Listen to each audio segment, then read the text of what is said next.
श्रावण मास के प्रत्येक मंगलवार को माँ गौरी को समर्पित यह व्रत मंगला गौरी व्रत के नाम से प्रसिद्ध है। मंगला गौरी व्रत महिलाओं के बीच उनके पति की लंबी आयु के लिए जाना जाता है।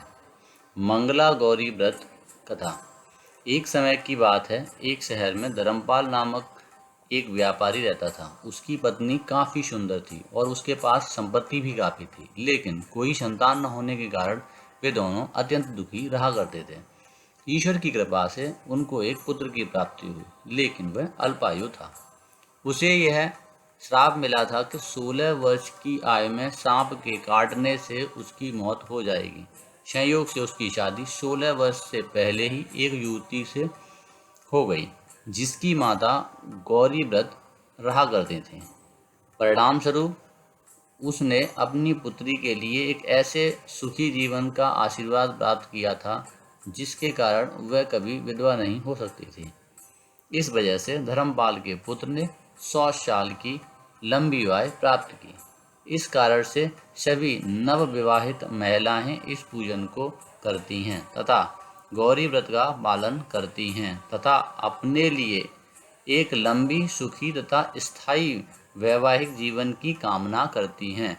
जो महिला इस मंगला गौरी व्रत का पालन नहीं कर सकती, उस महिला को भी मंगला गौरी पूजा को तो कम से कम करना ही चाहिए। इस कथा को सुनने के पश्चात विवाहित महिला अपनी सास एवं ननद को 16 लड्डू देती हैं। इसके उपरांत वे यही प्रसाद ब्राह्मणों को भी ग्रहण कराती हैं। इस विधि को पूरा करने के बाद व्रती 16 बाती वाली दीपक से देवी की आरती करती हैं। व्रत के दूसरे दिन बुधवार को देवी मंगला गौरी की प्रतिमा को नदी अथवा पोखर अथवा किसी जल स्रोत में विसर्जित करती हैं।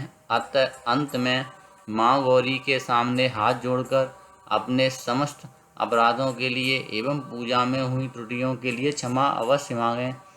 इस व्रत एवं पूजा के अनुष्ठान को परिवार की खुशी के लिए लगातार 5 वर्षों तक करना चाहिए।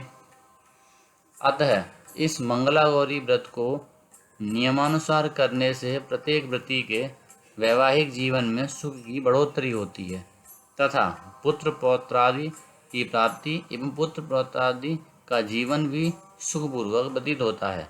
ऐसी इस मंगला गौरी व्रत की महिमा वर्णित की जाती है। जय माँ गौरी।